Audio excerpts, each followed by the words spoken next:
Hello friends, today we learn about cleft lip and cleft palate. Cleft lip and palate are the second most common congenital anomalies after clubfoot. The worldwide prevalence of a cleft lip or palate ranges from 0.8 to 2.7 cases per 1,000 live births. Cleft lip and cleft palate both can occur separately or together. These are craniofacial abnormalities caused during embryonic period. Actually, the cleft lip is a gap or indentation in the lip or split continued up to the nostrils due to the failure of fusion of the maxillary and medial nasal process. And cleft palate is the condition in which the two plaques of the skull that forms hard palate are not completely joined due to the failure of fusion of the lateral palatine process, nasal septum and medial palatine process. If we see the embryological development, the development of facial structures starts at the end of the fourth week. 5 facial prominence, frontonasal process 1, maxillary prominence 2 and mandibular prominence 2. And in the following 2 weeks, 2 medial nasal process fuse in midline upper lip, mandibular process fuse in midline lower lip, and the maxillary and lateral nasal process separated by nasolacrimal groove or duct.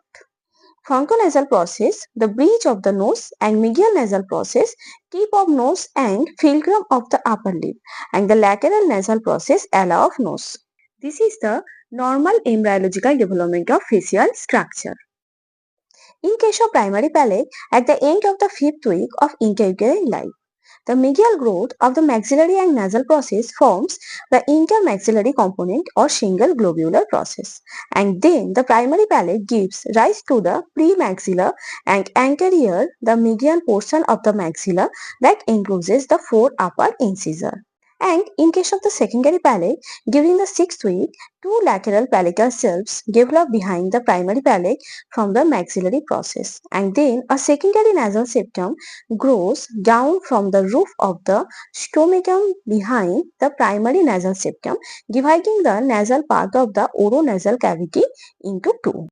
And then during the 7th week of development, the oral part of the oronasal cavity becomes completely filled by the developing tongue, and growth of the palatal cells continued and they come to lie vertically, and during the 8th week the stomachum enlarges, tongue drops down and vertically inclined the palatal cells become horizontal, and the palatal cells contact each other in the midline to form the definitive or secondary palate, and the medial edge epithelium of the two cells fuse to form the midline epithelial seam, and fusion of palatal process is completed by the 12th week of gestation.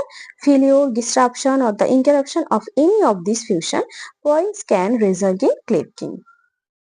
And this is the normal process of development of the primary palate and the secondary palate. In case of any interruption or any of these fusion points can result in clefting.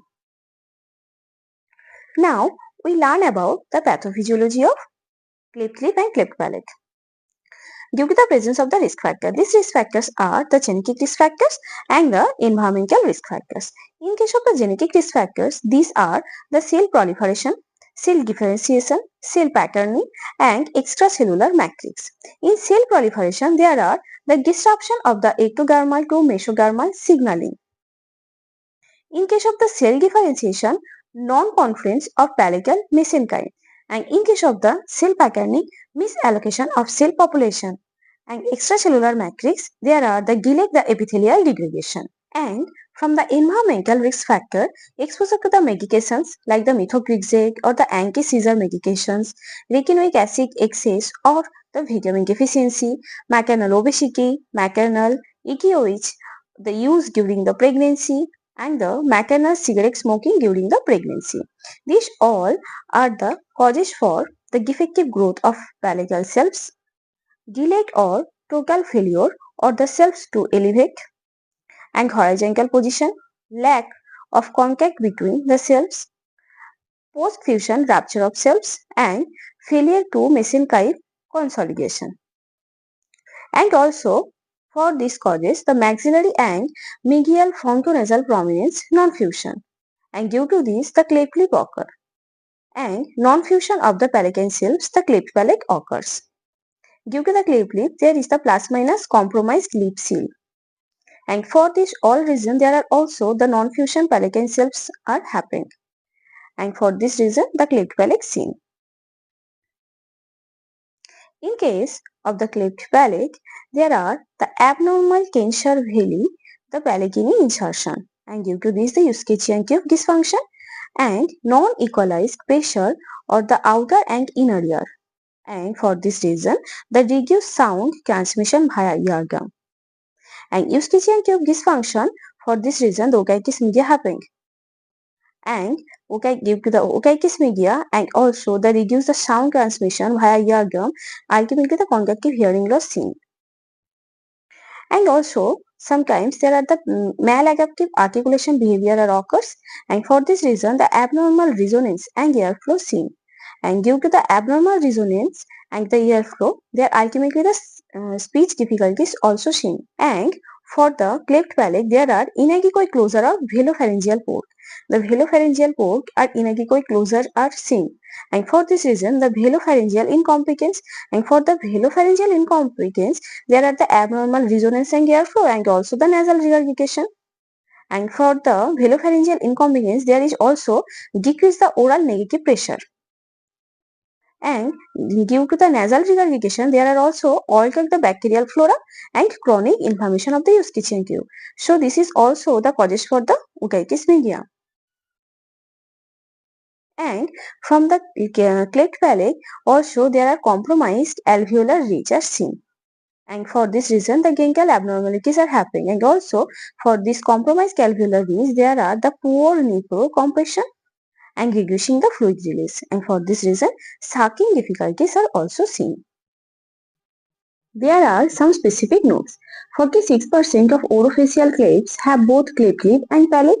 50% of isolated cleft palate are associated with a syndrome, and 30% of cleft lip with or without palate are associated with a syndrome. Professor Balakrishnan in 1975 classified cleft lip and palate according to the Indian context and divided in three groups.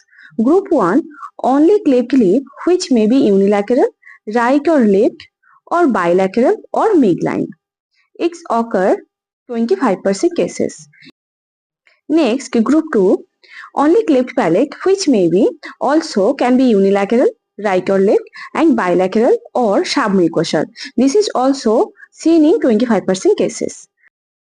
Next, in group 3, includes the cleft lip, alveolus, and cleft palate which can be unilateral, bilateral, or midline. It's seen 50% cases. We see the clinical features along with the pathophysiology. Cleft lip notch the vermilion border and may involve alveolar ridge, and in case of the cleft palate, the nasal distortion, expose the nasal cavities, misaligned teeth, passage of milk through the nasal passage during the feeding, and recurrent ear infection, speech difficulties, and poor weight gain and failure to thrive. We can diagnose with a newborn examination at birth, palpate the palate with gloved finger, or visual examination with flashlight in utero ultrasonography. Management done with modified feeding. Breastfeeding can be given with extra time and patience.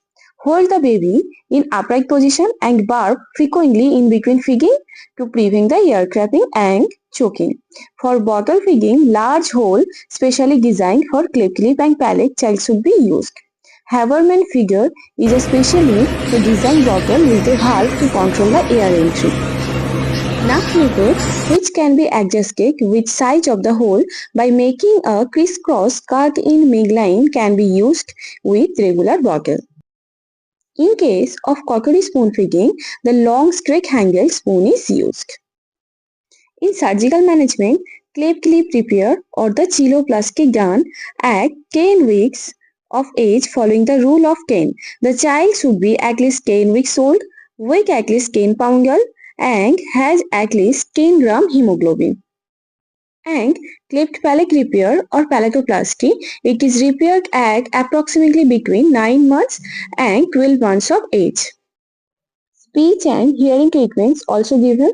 A tympanostomy tube is often inserted into the eardrum to erect a medial ear, which is often useful for the increasing hearing ability of the child, and speech problems are usually treated by speech language pathologists. In some cases, pharyngeal flap surgery or augmentation pharyngoplasty is performed to reduce the genetic and parental counseling to prevent the recurrence in next siblings. In case of nursing management, our goal will be the child will maintain the adequate nutrition. The child will exhibit no signs of aspiration during feeding. The parents will demonstrate positive behavior towards the child problem, and the parents will show interest in child care.